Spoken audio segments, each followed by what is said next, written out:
The Auburn Tigers take 2 out of 3 from Austin Peay this weekend at Plainsman Park. Let's talk about it on today's episode of the Uptempo Podcast. You are now listening to the War Report Podcast Network.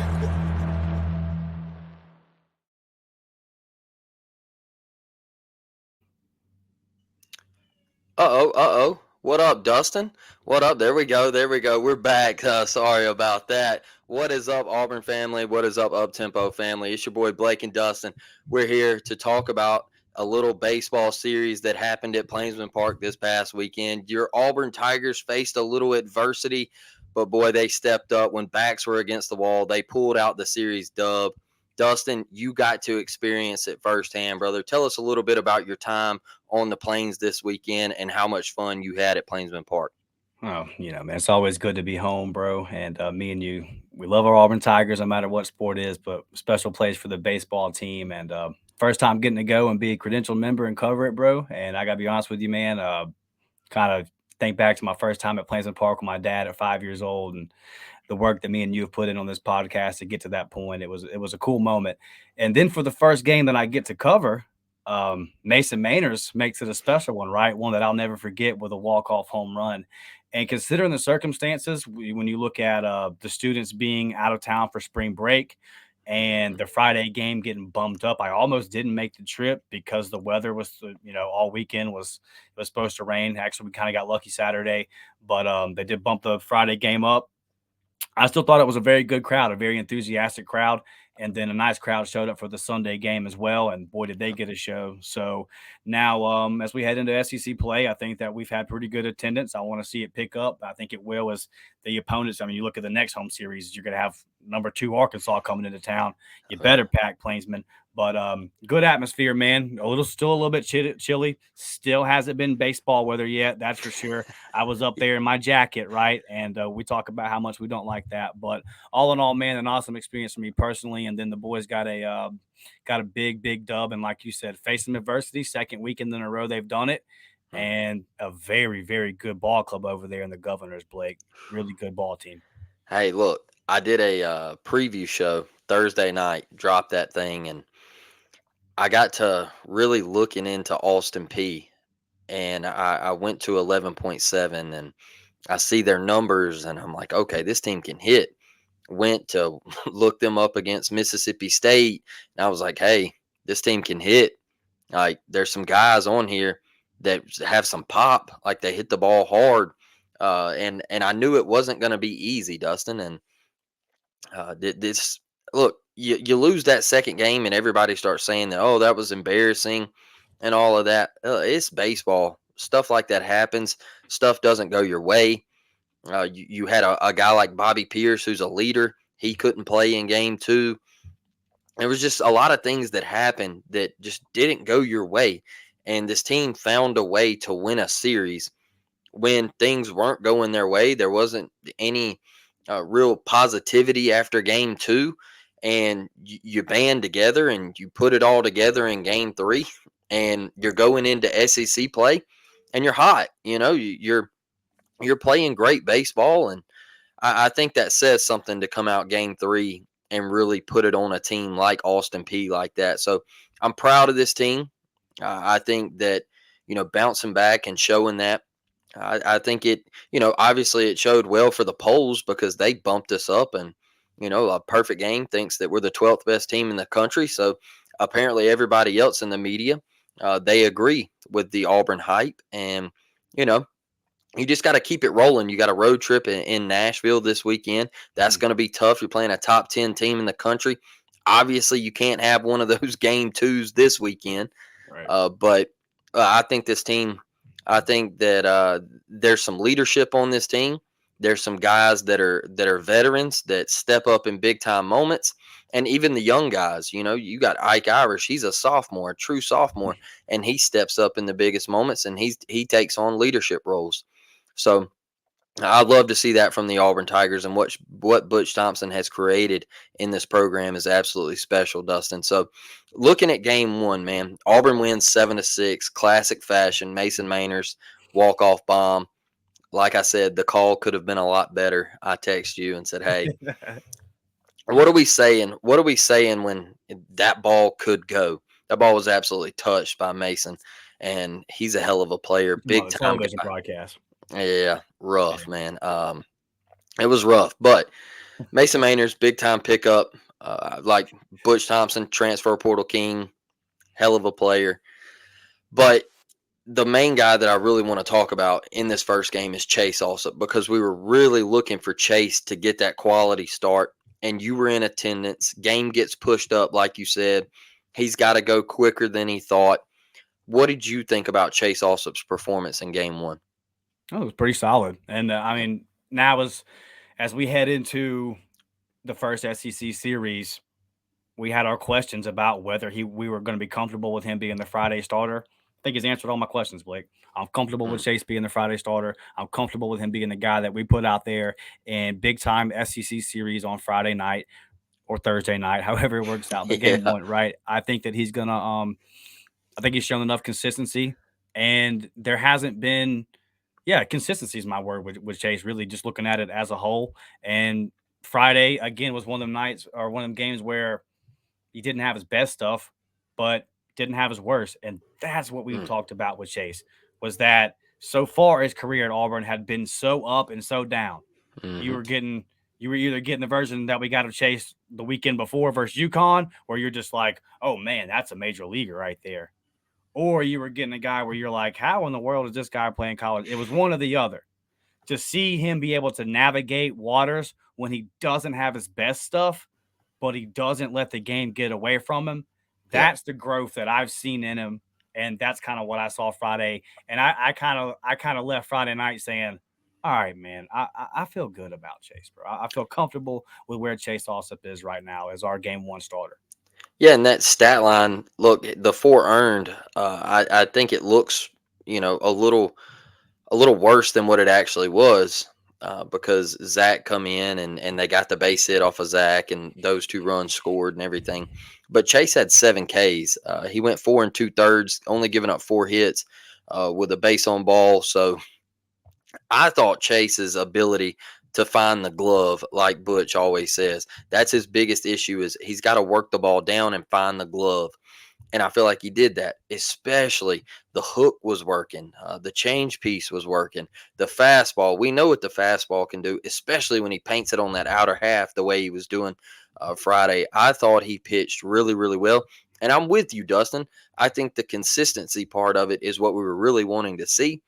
And I am perfectly fine with Chase also being that Friday night guy, that game one guy in SEC play, especially if he brings it like that, running that fastball to 94, 97 miles an hour. And kid, he's got it. He's got it. And I think you're starting to see a little bit of that confidence start to come out of him. It took a minute. It took a minute. But I saw some pitches the other day that the way he was strutting around the mound, I said, okay, Chase is starting to feel it a little bit. You can really see it start to ooze out of him. And I thought he battled against one hell of a lineup. I'm telling you right now, that Austin Peay lineup, you can laugh at them, you can look at the name, you can do whatever you want to do. But I was telling people, I told some people on TikTok, Auburn Baseball, they posted the video, and they're like, how does Auburn almost lose to Austin Peay 7-6 and have to hit a walk off? I put on there, hey, they're 11th in the country in offense. They hit, they do it all. They can play small ball. They're they're good. They're good. And so I was really impressed with Chase. I thought he did a fantastic job. The second guy I really want to talk about is Tanner Bauman. Yeah. I thought John Armstrong. I thought he was impressive. They hit him a little bit. The more he went on and everything, but Tanner Bauman, Dustin, and his ability to come in. He come in the midweek, got the one pitch out. Yeah. But Butch also calling on him, and I know you asked that in your media section. What did you think about Tanner Bauman? Yeah, we'll play the clip here in a second. To me, it really stood out that, like you said, the one pitch in the midweek first Air Force, he literally comes in, gets one pitch, gets a pop up, gets Yep. us out of a jam, and then here you are again in a tight game on a Friday, and who do you call on? Tanner Bauman.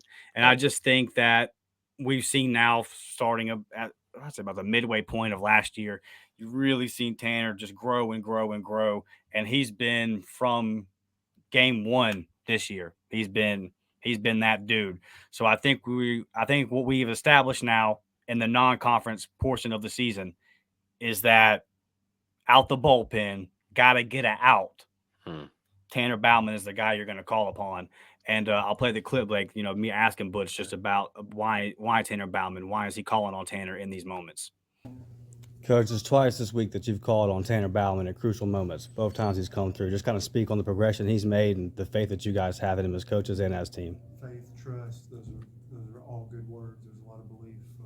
That game was in the balance Wednesday, and he got one pitch and got out of it. Bobby made a nice catch there in foul territory down the line. And today, I think it was 2 pitches and got us out of that 8, and it made it possible.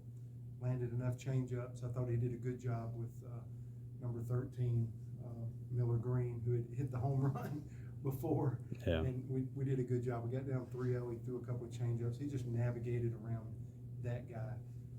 There was a new guy in the ball game in the next spot. To me, it felt like we were using our minds and crafting through that 9th inning. So a lot of great things came up in that regard. But Bauman's on our legacy team. He is a trustworthy player, and so regardless of the outcome, he's trustworthy and he's built, and we're going to put him in those moments. All right, there you go.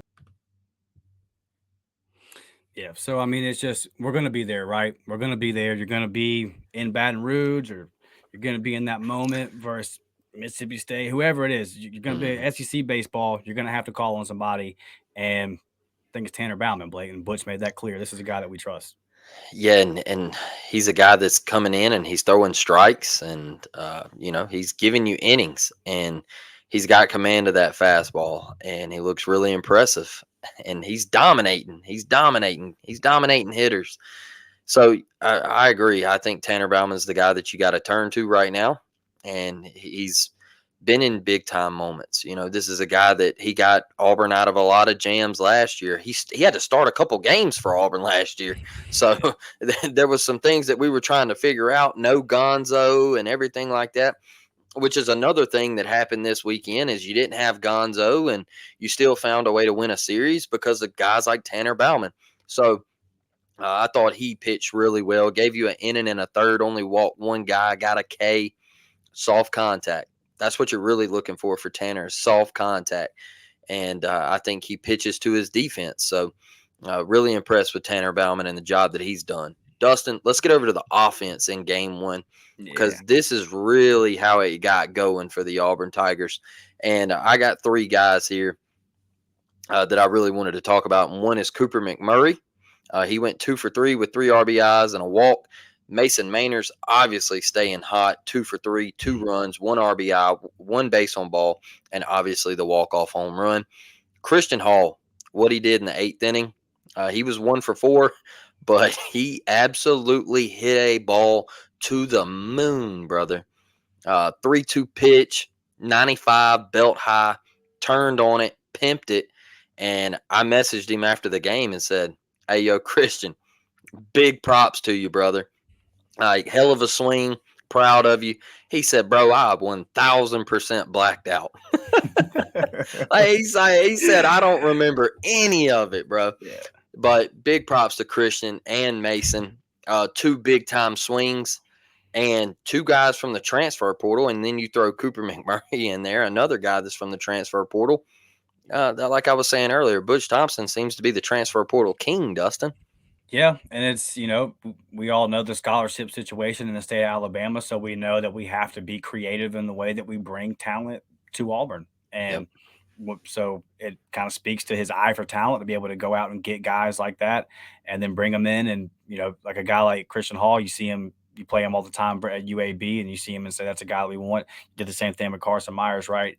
When you stand next to Hall, you did down in Jacksonville, big boy. Yeah, he is. You hang something. He's gonna bang something, right? He's gonna let that thing right over the fence. Absolutely. And then shout out to him and Mason, man, in the post game. Just kind of giving glory to God and to their teammates. Very selfless guys, and they don't they don't that's not fake, right? Like, a lot of times you see guys when they win an award or they have a moment and stuff like that, they always say, "Well, thank God." I'll tell you, those are guys that really, really mean it. It does mean something to them. They try to live their life the right way. So, that means a lot to me. And then to see guys that like Mason, bro, correct me if I'm wrong here, Blake, but they hit 2 big home runs that you saw down there on a Friday night in Jacksonville. Yeah. And I'm looking at them right now and I'm saying, I had another one on a Friday night. Both you guys with clutch home runs. They're Yeah. clutch too, brother. Like, these are 2 guys that are really clutch too. And I'm glad that Christian blacked out, because I almost blacked out in the press box trying to hold back my emotions and trying to be media neutral. It was tough for me. I almost blacked out as well, trying to hold in the excitement. 2 guys, Blake, that deserve the success, man. Like, it's 2 really good guys. It's good to see kids like that get some shine, man. They work hard and they're good people. They deserve it. So I'll talk about Mason's bomb. I was at work Friday, right? So there's a guy standing probably like 10 feet in front of me, and I have a little desk area and everything. And so I set my phone down and I'm watching the game, and I'm sitting there, and all of a sudden Mason makes contact, bro. And when he makes contact, I knew straight off the bat. I just heard the ting, and I said, "Oh!" Just like that. And the guy standing in front of me, like 10 feet in front of me, he jumped. And he was like, "What in the hell?" And he turned around, and I was like, my bad, man, my bad. And I was like, "Auburn just won this dang baseball game, brother." I was like, "And we're excited." I was like, "We're going nuts. You got this video, Dustin?" Like, it was a hellacious Friday, man. I thoroughly enjoyed watching Mason Manners. And the thing, like you were talking about down in Jacksonville, is they did it then. And I think the great thing about this Auburn lineup is what's different from last year is you have a guy like Mason who can hit the long ball, but he can also turn and bunt. He can square to bunt and lay it down for a hit. He's do or die down that third base line. He can push bunt it. I mean, he can do it all. So he's a very talented player, a heck of a left fielder. And you look at a guy like Christian, you go back to his earlier ABs on Friday, he hit a couple balls out to left field that were touched. They were just right at somebody. And unfortunately, that's baseball, He puts quality at bats together. And this Auburn lineup fell into a hole last year when you got around that 7, 8, 9 hole. It was we were losing quality ABs. We weren't working counts. It's no knock to those guys. I love a Nate LaRue. I think he was a hell of a catcher for the Auburn Tigers.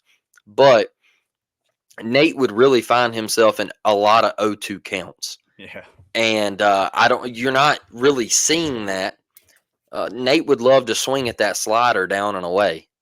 And you're seeing guys take that pitch this year, and guys with pop at the bottom of the lineup that can tie a game up or win it, and Mason has the ability that where, like Friday, he could hit leadoff, he can hit in the 2 hole like he did to open the season, or he can hit in the 8 hole like he has for majority of the season. That is the talented part about this Auburn lineup. And you got a guy like Christian Hall who can, he can play defense. He can go play first base, but you got him in the DH slot. Hey, brother, just focus on hitting. That's all I want you to do. Just focus on hitting. And when he hits it a mile. And I think this lineup is one of the best in the country. I think Auburn's going to put up a lot of runs this year. I think they're going to beat a lot of teams. I'm very high on this team.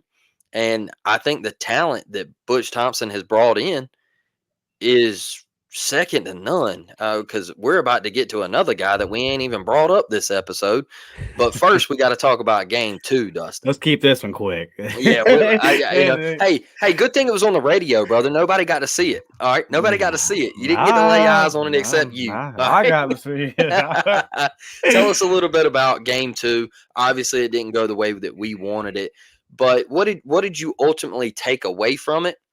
And what did you think Butch's message was to the team after it went down and they were alone in the clubhouse. Yeah, so like you said, it wasn't on TV. I know a lot of y'all didn't get to see it. Man, it was just no sunshine, like I said, no baseball weather, and then you just never really. It was just never there. And look, Yep. that team over there, Austin Peay, Austin Peay, whatever the hell they are, Yeah.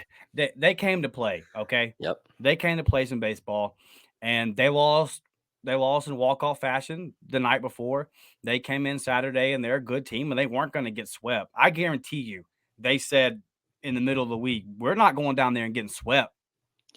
They said we're at least taking one. I bet that was a goal of theirs. Their goal to win was to win it, but they for sure said we're going down there and we're leaving with one in our back pocket.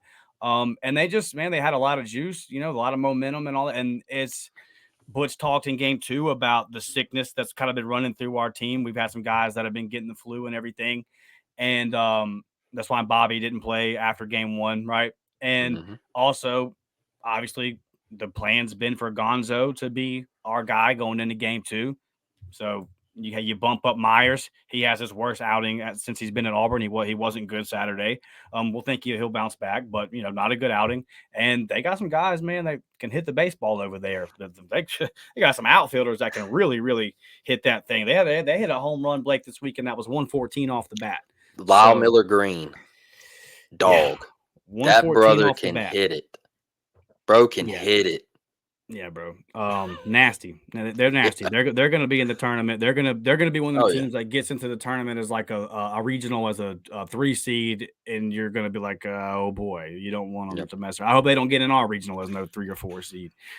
So I'm just saying, man, like that's a good baseball team. That's a proud baseball team over there.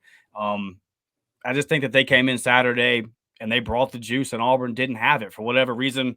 Auburn just didn't have it. And then as far as, and all you had to do was just sit there and watch it. Like just sit back and watch both dugouts, and you could see that. Now, as far as what transpired on the field, 7 errors. And when Butch Thompson sat down at the press conference, first thing out of his mouth was, that's the worst baseball game I've been a part of since I've been the coach at Auburn. The worst, we called it the worst performance since he's been the head coach at Auburn. And he said, since I'm the coach, he said, I'll take ownership for it. It'll fall back on me.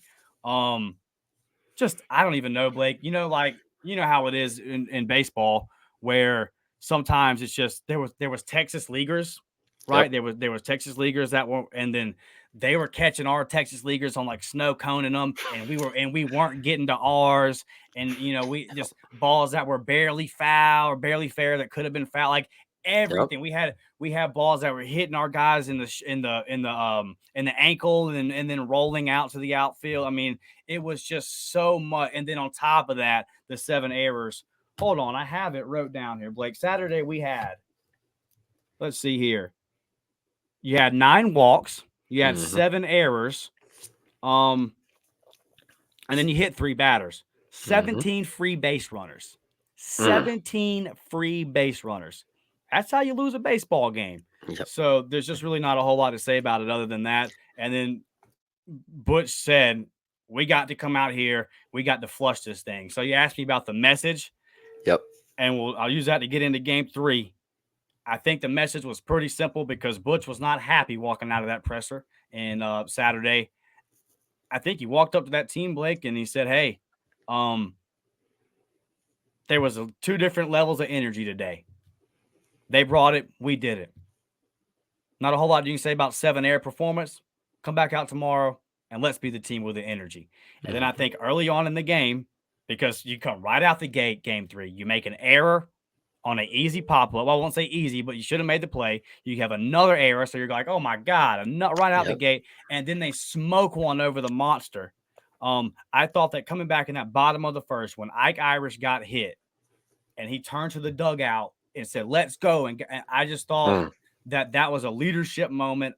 I think that goes back to game 2 and Auburn not having any juice, not having Yes. any momentum, just acting like they didn't want to be at the ballpark that day, and it just all kind of snowballing. I thought that was a moment early in game 3 where Ike said, no, we're bringing the juice today. Because, I mean, normally you don't get super fired up by a hit by pitch in the bottom of the first inning. I think that was intentional, Blake. I think he turned around and said that and got the dugout fired up on purpose. I think Ike knew what he was doing, and I think that Bush's message after game 2 was, like you said, flush it, and that was just unacceptable from an energy and effort standpoint. It was very rough to listen to on the radio. Very rough. Yeah. Very rough to listen to. Yeah, I agree with Butch. It was tough. It was tough, and I know I was getting your text, and there's nothing you can say to a loss like that, right? No, you just got your ass beat. Let's be honest. I mean, let's just chalk it up like that. But I saw a point today on Twitter where a guy said it was just a flat out embarrassing loss. And the reason I won't say it's an embarrassing loss is because I wanted to make a point about this. Sometimes in baseball, you need to get checked and you need to get beat like that. All right. Sometimes you need to get taken out to the woodshed.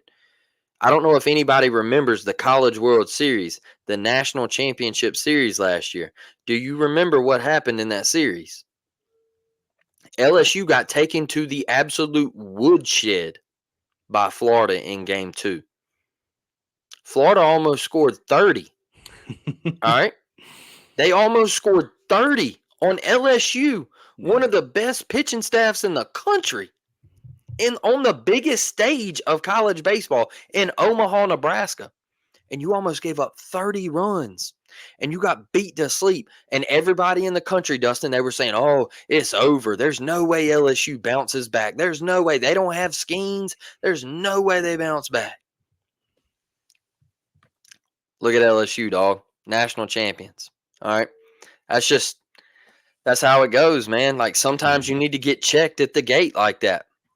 Maybe Auburn come in and said, the Austin Peay Governors, we walked them off. They don't have any life today. Maybe that's what happened. And you got caught. You got caught with your pants down right there. Bang. Hey, it happens. All right. It happens. It's baseball. Sometimes you just ain't going to have your stuff, Dustin. Yeah. And, Carson Myers, it didn't help that he had his worst outing, and he only made it 3 innings, gave up 7 hits, 4 runs. Tough day. He still didn't walk anybody, but it just looks like he wasn't locating his stuff. I didn't get to watch it on TV, but it just looks like he might have been missing some spots. And it was never there. It was just never there. It just sounds like he just didn't have his A-plus stuff that we've been used to seeing. And then your bullpen gives up 9 walks. That doesn't help. Like you mentioned, the errors. Look, I'll be honest with you. I think Butch Thompson, like you said, I think he walked in there and said, hey, see you tomorrow. Don't have much to say to you. Hope you bring it tomorrow. I'll see you here bright and early in the morning. You better come with a different attitude. Yeah. Period. I mean, that's you got to be like that. And this team showed up in game 3 and they had a different attitude, different mindset. Look, I ain't gonna lie to you. I was live. I was live when Gavin was pure cooked on that infield fly. Wind was whipping, sun was out. I get it. It was tough. Carter Wright, your catcher's looking up, trying to find the ball. Herbie's pointing it out. I knew Carter was, when I was watching, I said, okay, Carter he's out of the play. Like he's cooked. He can't find the baseball. The last person you want, because you could see Gavin coming in, but he was unsure. He was like, the last person that you really want to know where the baseball is at and to try to go make a play is Herbie in that situation. Now, can Herbie do it? Yeah, I'm sure he can, but you don't want your pitcher being the one. You got your catcher and your third baseman there. One of them guys have got to make that play. That can't happen this weekend in Nashville, so we do have to clean that up. But I thought when that happened, I was like, oh, no, here we go. And then Lyle Miller Green hits one to Jupiter, Yeah. and I mean, an absolute bomb, bro. Like that kid has got some serious pop. Didn't he hit one off the scoreboard Friday? Yeah. Yeah, Like dude, yeah. unreal, bro. Unreal. Kid he's electric, and I think once that happened, and like you said, Auburn got going right there in the bottom of the first, and Ike, and they showed that, hey, we're here. Let's get it back. Let's get it going. We're not going to lose this series before we get into SEC play. And we got our backs up against the wall right here. Let's go out and dominate. And that's what they did. It was an absolute hitting clinic. I mean, 24-5. We put up 24 runs. Yeah. And look, if you don't think this stuff happens in college baseball, I remember last year, bro, in Game 3 against Georgia, we got absolutely beat to sleep. You remember that? It was one inning where didn't they have double-digit doubles? Yeah, and Yeah. they score like 14 runs in one inning? Yeah, it was something ridiculous. I want Yeah, to say I want to say that maybe it was 8 doubles and they had like 14 doubles in the game, but it was something yeah, ridiculous as far as the extra base hits. I yeah. They remember beat us that. like 24-6 or something like that, didn't they? Yeah, it was a really bad day. Yeah, it was Yeah. rough. I A lot of remember it was walks. something Yeah. weird. Yeah, Yeah. but like stuff like that happens, and I think it's all about seeing what kind of team you got. Butch saw yesterday, hey, am I going to have a team come out here and lay down? Or do I have a team that's going to come out here, bow their freaking neck, and make plays to win this game? Am I going to have a team that gets in the box with a purpose to not only make up for yesterday, but to win a damn series that matters for postseason play? Because, like you said earlier in the episode, Austin Peay, they're going to the postseason, brother. That's a good club. That's a real good club. They're coached well. That they do all the small things right. They're gonna make you mess up. All right, they're gonna make you make the plays to beat them. So, look, Dustin, game 3. I wanted to point out 3 guys again on the offensive side, and then we'll get to the pitching, which I was really impressed with. I wanted to point out Cooper Weiss, 3 for 5, 3 runs, 4 RBIs. D-Rock, Deric Fabian, 2 for 3, 4 runs, 4 ribbies. And Cooper McMurray, Yeah. 4 for 4, 3 runs, 4 ribbies, and a walk. Man, you got to talk about these 3 dudes and the performance they put on. Yeah, first off, Deric Fabian, just really kind of coming on here late, right? That picture of him standing at second screaming, love that one. Love a guy that brings that energy and fire, and he's crushing the baseball right now. Cooper Weiss crushing the baseball, and then our guy Cooper McMurray, bro, you see it right here, Blake. 7 hits on the weekend, 7 RBIs. He is now at 367 as his batting average on the season. That slugging percentage all the way up there at 776, and the on base percentage at 522, and then 5 home runs, 5 doubles, and 21 RBIs. Man, he's crushing it like we knew that he would, and he was the thing about his Sunday performance, Blake, was he had a rough outing Saturday, specifically in the field. It was tough, and he's a lot better fielder than he played Saturday. And like we just talked about, it just kind of got away from the whole team. But to come back out there Sunday and to put on the performance that he did, it just kind of shows the leadership. It kind of shows the player that he is, the cloth that he's cut from, what he's all about. But make no mistake about it, because it's easy to look at, Ike Irish and Bobby Pierce is flashy and all the things that he does. And I just feel like Blake, and then you have new guys like Deric doing his thing and Cooper Weiss. Cooper McMurray kind of gets lost in the shuffle. But this is a guy that we saw in the second half of the season last year will hit for average. It's not just power. He'll hit for average. You see that right there, second on the team at the 367. This is a guy, Blake, that is a key part of the success that I think that we're going to have, and you can count on him. He's reliable. We know what he's about off the field, right? Like a good kid, a guy that's always going to do the right things, awesome family and all that kind of stuff. Another one, like I talked about with Christian Hall and Mason Manners, where he deserves the success. But Cooper McMurray didn't get to these numbers right here on accident. this is a guy that busted his ass this offseason, and it's showing itself. And I think he's going to continue it, Blake. I think he's going to continue to rip the cover off the ball right through SEC play. I think he's one of the better first basemen in the league, and that'll get you drafted. Cooper McMurray. One thing I'll say about Coop, 7 for 11, hit 636 on the weekend. And was clutch. Had a couple of solid plays over at first Sunday, a couple of nice snags over there. Was really impressed with Coop's game. I love the way he works the count. I love when he gets behind in the count, he doesn't count himself out. He doesn't chase anything. He doesn't try to just the big thing with me with Coop is he doesn't try to get out and pull everything. He lets the ball travel. He lets the ball get deep, man. And you saw a lot of that last year too in the game where he hit both foul poles. I don't know who remembers that one, but that he's not afraid to take it the other way. He will drive the ball with power the other way. So I think that's a big thing for me with Coop. I was really impressed with his leadership Sunday and stepping up in clutch moments and, hey, showing off the wheels. There was a ball hit to right center, and he tagged up from second to third in a closer game. That could have been a much bigger deal, but showing off the wheels, big Coop motoring 90 feet. That could be something to watch later in the year. Oh, Coop, man. Coop, the Big Mac. I love seeing the nicknames and everything everybody throwing out there. I saw one, Cooper McFlurry. I saw that's a good one. Cooper McFlurry, whatever. I mean, if he has I love when he has a double. It's the Cooper McDouble, and then when he has a triple, some people will put out Cooper McTriple. It's like the golden arches with the M. Obviously, it was funny stuff with the McDonald's stuff. Hey, let's get our guy an NIL deal, huh? Yeah, that would be big stuff. That is hilarious. But Coop, man, I'm proud of him. And look, you talked a little bit about Deric Fabian, Dustin.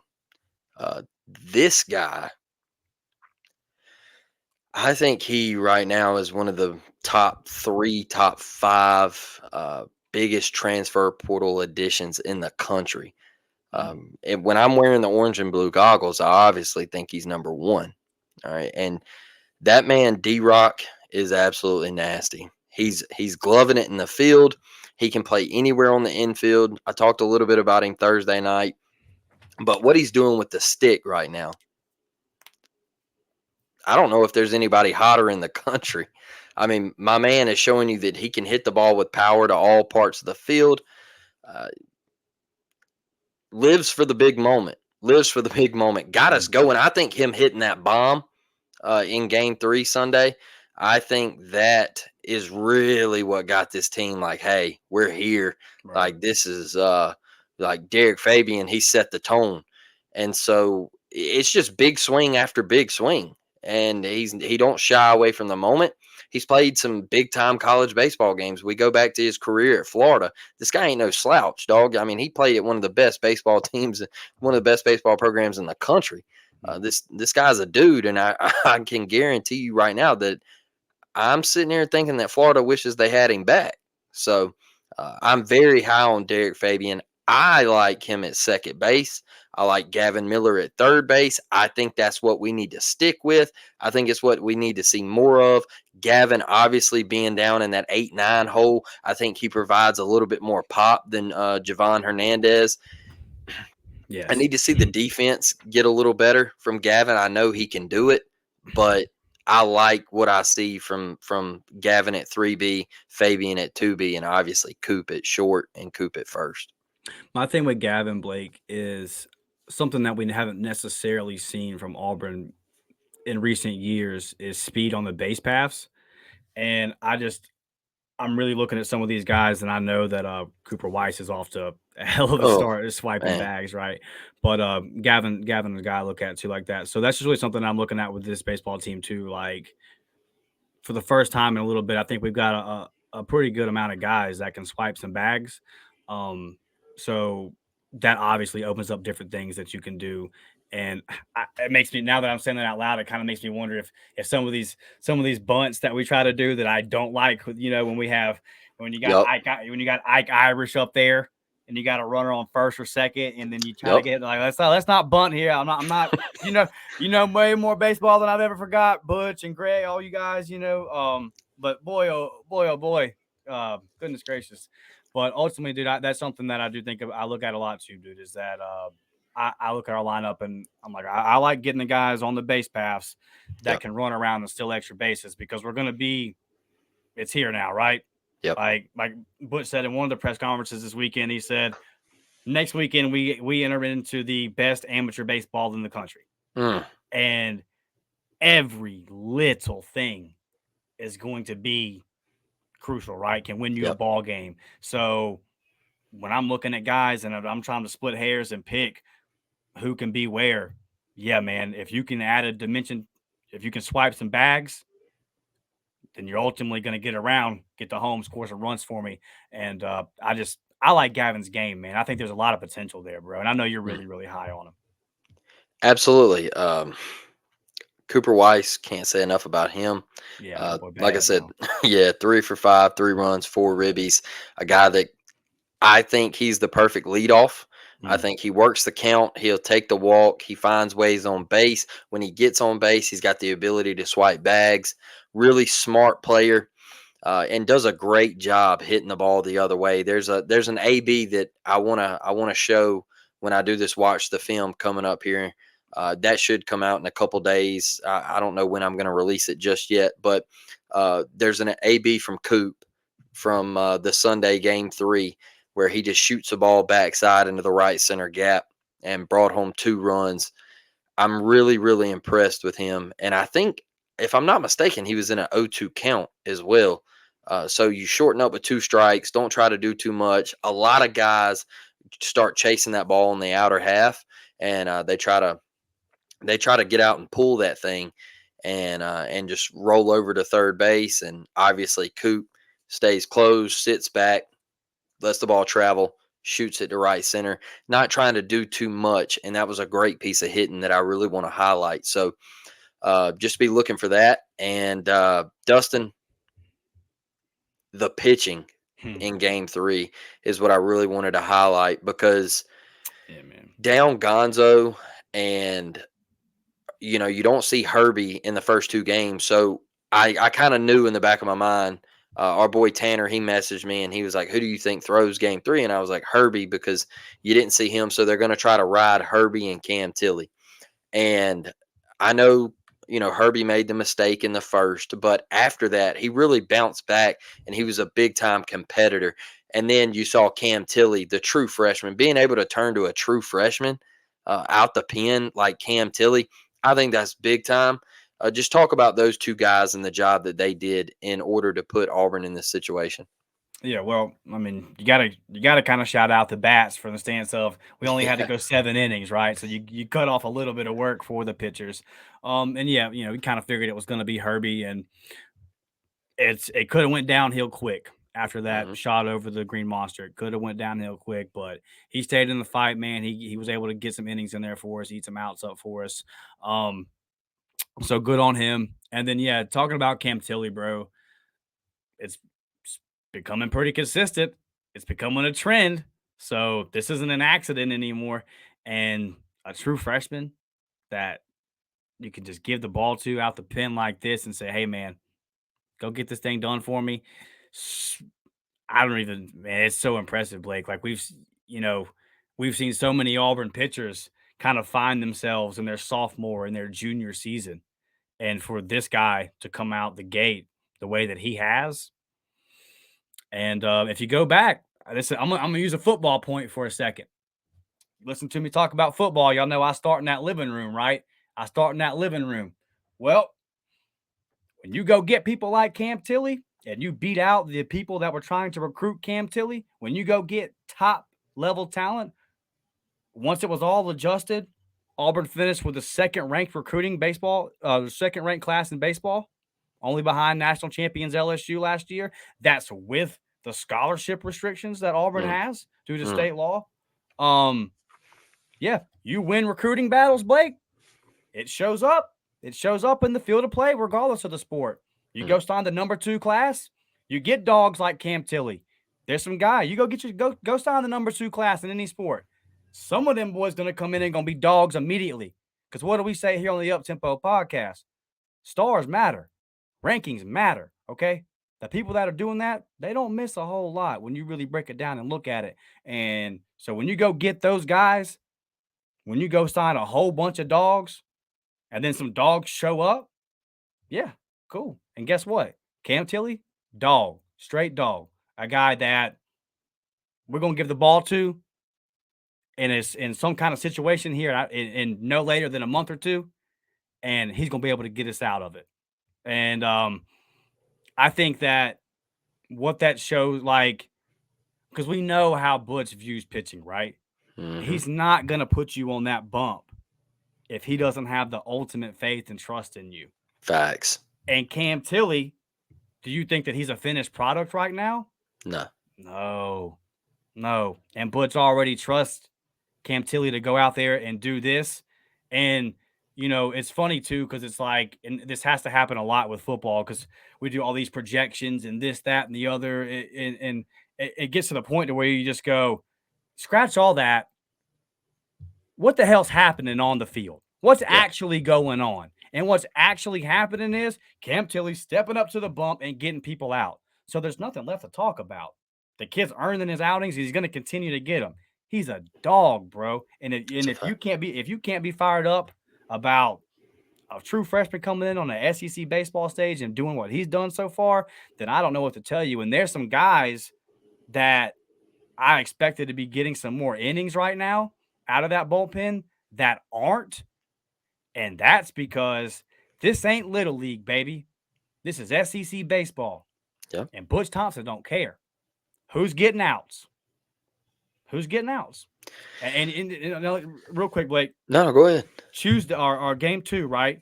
In the post game, Butch said, we gave some guys opportunities on the mound today, and nobody stepped up. Nobody wanted to take it. So he's telling you how he feels about it. He said, none of y'all showed me that you wanted it. And then the next day, Cam Tilly comes out and shows you, I want it. And one thing I'll say is you got Murphy, Watts, Carlson, Keyshot, Keplinger, guys like that. All right, that is what he was talking about in game 2. Hey, you got your opportunity. I didn't see it. All right, but you got guys like John Armstrong. All right, you got guys like Tanner Bauman. You got guys like, I know it hasn't been perfect this year, but Will Cannon, he will figure it out. All right.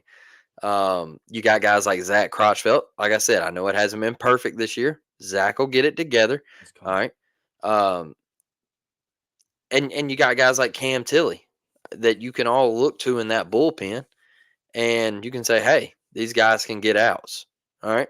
I just need to see some more people in that bullpen step up right now. I know game 2, that's a tough spot to come into. It's hard to come in there and throw in that type of game, and you know, you're getting just absolutely belted. I get it. It's tough to get up for that, but that's your opportunity. That's the spot you're put in. So you got to go make the most of it, right? How about Ben Shore though coming in? How about that, man? Good for him. Really positive for him. I thought in his one batter, I thought he pitched really well, and he showed some dog out there. He showed a competitiveness out there, and that's what I want to see from guys like that. Go out there and compete. If you get hit, that's my thing with Zach. Is Zach competes, even though he gave up that hit Friday, and they scored 2 runs, cut it to a one run game. He's still competing. He still had a moment on the mound where it could have got out of hand. He could have gave up another hit.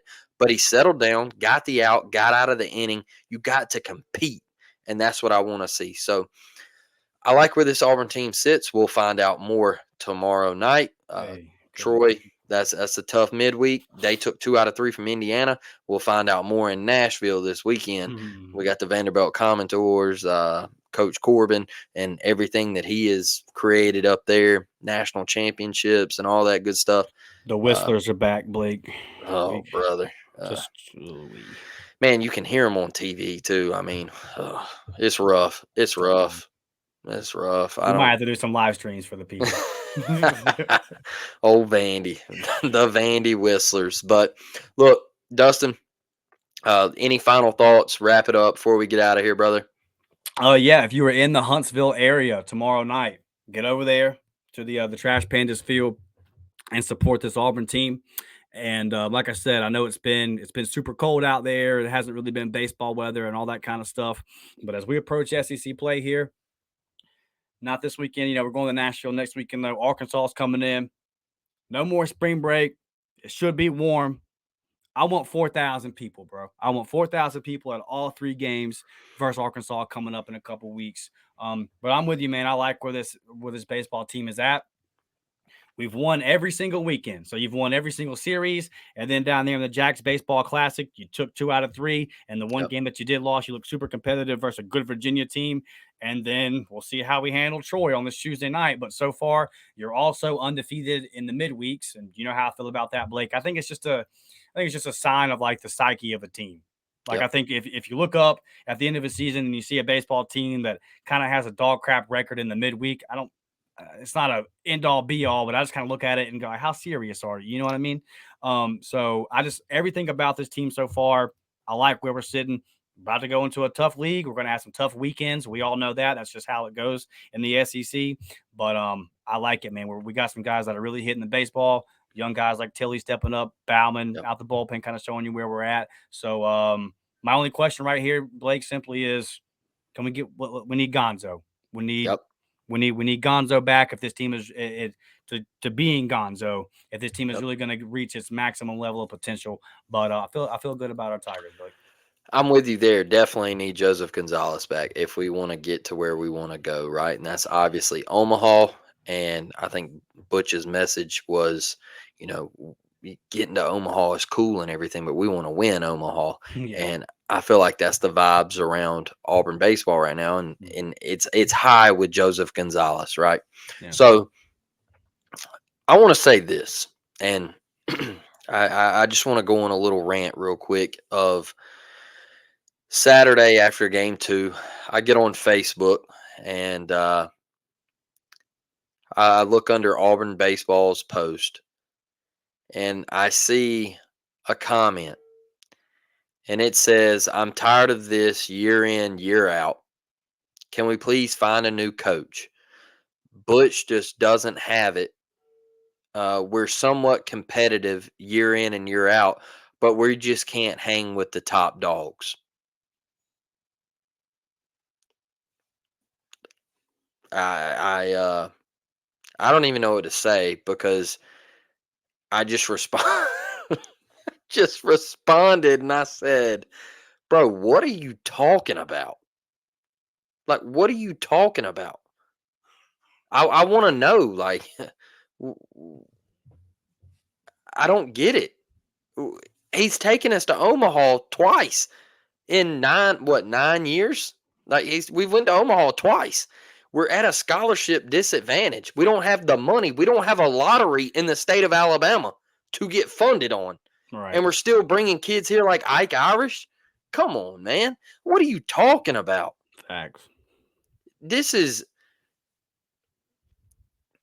We got to stop doing this. I don't even like to entertain it, but we had just gotten blasted. So I was in a piss poor mood because I don't like when Auburn loses. And then I get on Facebook and I see whatever his name was, Danny, whoever, or I don't even know if that was his name, but you're just on here. And one thing I'm going to do, dog, is I'm taking up for Butch Thompson. I'm in Butch Thompson's corner. All right. And you ain't about to down my guys, and you ain't about to down him or anybody on this coaching staff, because what he's done is, look at the second half of last season. We were 5-10 in SEC play. Go look at the final record. Now, see, that is the mark of a good coach, is when it's like what Saban did with Bama, right? This year, when in the middle of the season, you can find what works and what doesn't, and adjust and find a way to still reach a lot of your goals and have a successful season. That's the mark of a good coach. And that's what Butch is. And I'm gonna tell you this: when you end up doing stuff like this, and Butch Thompson leaves Auburn one day, and then you realize what you lost, then you're gonna say, "Man, I wish I had that guy back." Right? Because there's going to be a day where Butch Thompson is no longer the head coach for Auburn University in the baseball department. All right. But you're going to look back one day and you're going to say, damn it, man, that dude, I mean, he was special. So let's cut down on it, man. It's baseball. You're going to have losses like that. You're going to get beat like that. I mean, I pinpointed out one to you last year on the biggest stage in college baseball in Omaha, Nebraska. You got Florida beating the piss out of LSU like that. And it happens. It happens. That's the game of baseball. It's the weirdest sport in the world, man. You never know what's going to happen. So, look, with that being said, catch us tomorrow night, Dustin, 7 p.m. What are we talking about? Football, baby. Live show Tuesday night. Them boys kicking back all spring practice this week. So we got lots and lots of football to talk about. Who's stepping up, man? Who's not stepping up? Y'all know this, bro. So join us then. And then look, later on in the week, we know that we got the basketball game coming up, SEC tournament Friday at 2:30. Gonna do an episode kind of looking back at the season, giving our guys our flowers, giving our awards, our regular season awards. And then doing a little projection onto the postseason. March Madness, baby, it's here. Let me tell y'all something about what we have done at the Uptempo podcast. We have, in the last week, talked basketball. We have done a ton of baseball. Ain't nobody doing baseball the way we're doing it right now. And we're going to keep you updated on the football, too. It's just ain't a whole lot of football going on, but trust me, we're going to get on it. And just this day alone, Blake, we've done this one. And then I did a member pod on basketball and a member pod on football. So listen. Hit that like button, hit that subscribe button, because we do all Auburn sports right here. And we just love each and every one of y'all, man.